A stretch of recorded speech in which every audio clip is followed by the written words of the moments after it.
And now the Assembly will hear an address by His Excellency Nikol Pashinyan, Prime Minister of the Republic of Armenia. I request protocol to escort His Excellency. I have a great pleasure in welcoming His Excellency Nikol Pashinyan, Prime Minister of the Republic of Armenia. I invite him to address the Assembly.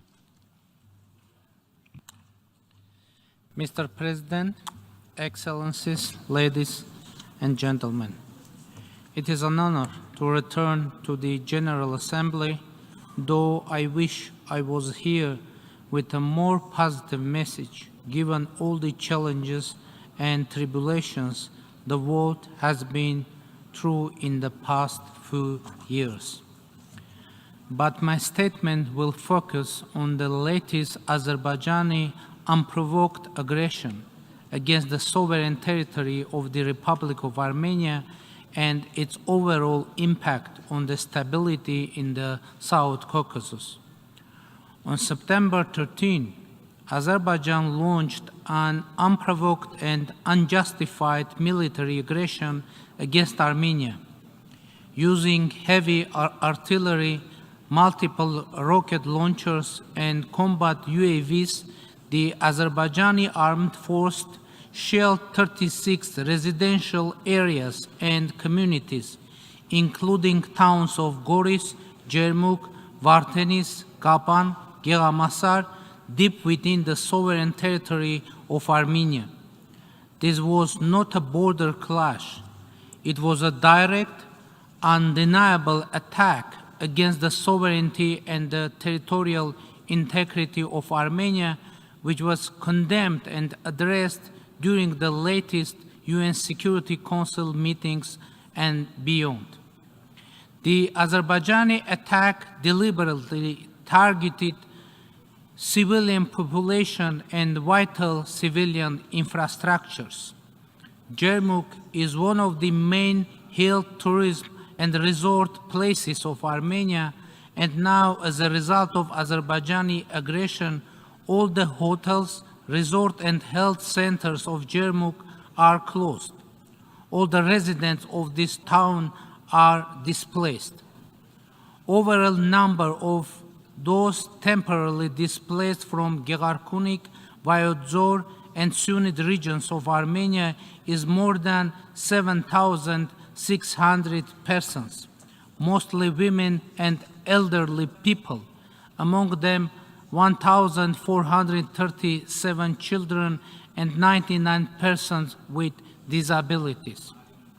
Around 192 houses, 3 hotels, 2 schools, 1 medical facility partially or completely destroyed, 7 electrical infrastructures, 5 water infrastructures, 3 gas pipelines, 1 bridge were damaged, 2 ambulances, 4 private cars were shelled. The Kechud water reservoir was targeted and shelled. Journalists and ambulance vehicles were targeted and shelled as well. As a result of the aggression, the number of victims and missing persons at the moment exceeded 207. Among them, 3 civilians were killed and 2 civilians are missing. 293 servicemen and 8 civilians were wounded. At least 20 servicemen were captured. There are evidences of cases of torture, mutilation of captured already dead servicemen, numerous instances of extrajudicial killings, and ill treatment of Armenian prisoners of war, as well as humiliating treatment of the bodies. The dead bodies of Armenian female military personnel were mutilated and then proudly video recorded with particular cruelty by the Azerbaijani servicemen. The videos featuring such gruesome war crimes and crimes against humanity are being shared and praised on the Azerbaijani social media by individual users. No doubt, committing such unspeakable atrocities is a direct result of decades-long policy of implanting anti-Armenian hatred and animosity in the Azerbaijani society by the political leadership. In the wake of this offensive, the official narrative and other sources of information suggest that Azerbaijan intends to occupy more territories of Armenia, which needs to be prevented. I want to stress that the risk of new aggression by Azerbaijan remains very high, especially taking into account that every day Azerbaijan violates the ceasefire and the number of casualties and those injured could change any moment. Another factor for further escalation can be inappropriate reaction to this situation by the regional security organizations, which raised very hard questions among Armenian society. Ladies and gentlemen, despite the above-mentioned facts, Azerbaijan is trying to pose itself as a country seeking peace in our region, peace with Armenia. Hearing from a side what Azerbaijan is saying, you can even be impressed by its devotion to peace efforts. And for staging this impression, Azerbaijan is using the subjects of peace treaty with Armenia, border delimitation, and regional communication opening agenda. Why we have no tangible progress in these directions? The reason is very simple. Azerbaijan is using all those topics for territorial claims against Armenia. For example, one of the most important subjects of peace treaty is bilateral recognition of territorial integrity between Armenia and Azerbaijan. We have already declared that we are ready to do so, but Azerbaijan hasn't done it so far. On the contrary, Azerbaijan has been publicly voicing that the entire south and east of Armenia and even the capital city of Yerevan is an Azerbaijani land. On the other hand, Azerbaijan is keeping under occupation tangible territories of Armenia, and as I said, the risk of new aggression by Azerbaijan remains very high. In this regard, I am posing an official and public question to the Azerbaijani president. Could you show the map of Armenia that you recognize or are ready to recognize as the Republic of Armenia? Why I am asking this? Because it can come out that from the point of view of official Azerbaijan, only half of Armenia and even less is the Republic of Armenia.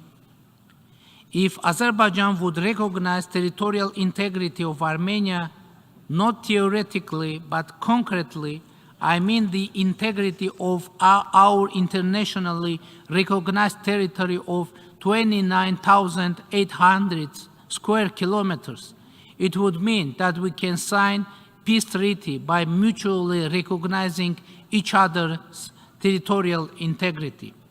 Otherwise, we would have a phantom peace treaty, and after that, Azerbaijan will use border delimitation process for new territorial claims and occupation. As you may know, bilateral commission of border delimitation and border security was formed in May, and 2 meetings of the commission have taken place. Before the formation of the commission, last year, Azerbaijan occupied more than 40 square kilometer territories of Armenia. And then, one of the excuses of Azerbaijan about the reasons they have done this was that Armenia, according to them, refuses to form border delimitation commission. Of course, we didn't refuse to do that, but only insisted that simultaneously a mechanism of border security should be established.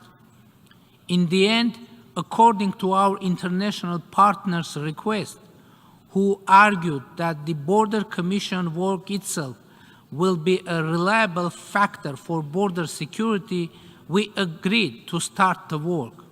And now that Border Delimitation and Security Commission has been formed and is working, Azerbaijan initiated a new phase of aggression.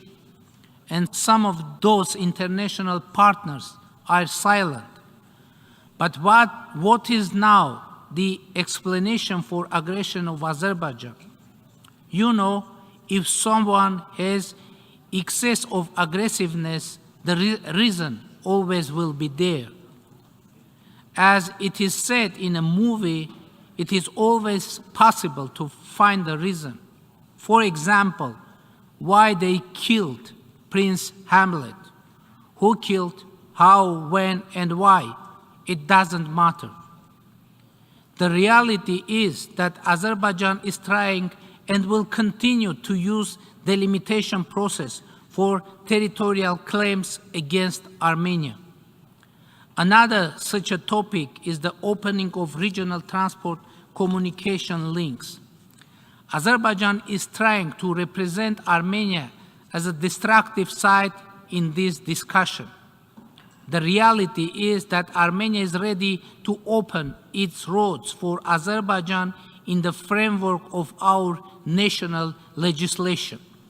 Moreover, recently the draft decision of government was published that supposes to open 3 checkpoints in the border with Azerbaijan for implementation of the Article 9 of the trilateral statement from November 9, 2020. According to that draft, citizens and goods of Azerbaijan would be eligible to use the existing roads of Armenia to commute from main Azerbaijan to the Nakhchivan Autonomous Republic. The Armenian government had political will to unilaterally accept that decision. But Azerbaijani officials tell us that they don't want to have those routes. What do they want? They want a new route to be constructed. It is also acceptable for Armenia, but according to the 9th article of the trilateral statement from November 9, 2020, a new route can be constructed with the consent of the sides. Armenia is ready to construct such a route which would operate according to the legislation and within sovereign control of the Republic of Armenia. So what is the point of Azerbaijani claims? Azerbaijan is hinting that Armenia has to provide an extraterritorial corridor, and according to them, the 9th article of the trilateral statement from November 9, 2020 is supposed to do that. The trilateral statement is a public document, and in the 9th article, there is nothing about corridor, extraterritoriality, etc. So what is the purpose of Azerbaijan?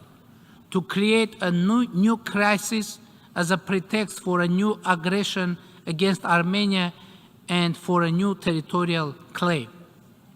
We have shared packages of proposals with Azerbaijan on the topic of opening communications, and if Azerbaijan accepts that those routes must operate according to national legislations, we can decide on this very quickly. By the way, the trilateral statements from November 9, 2020 and January 11, 2021 imply that not only Armenia should provide roads to Azerbaijan, but Azerbaijan should provide roads to Armenia too, and we haven't received anything so far.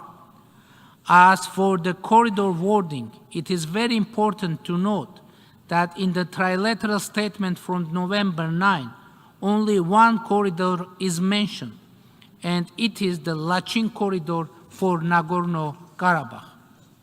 Ladies and gentlemen, one of the crucial factors of regional stability is the comprehensive settlement of Nagorno-Karabakh conflict, where the rights and the security of the Armenians living in Nagorno-Karabakh will be addressed and guaranteed.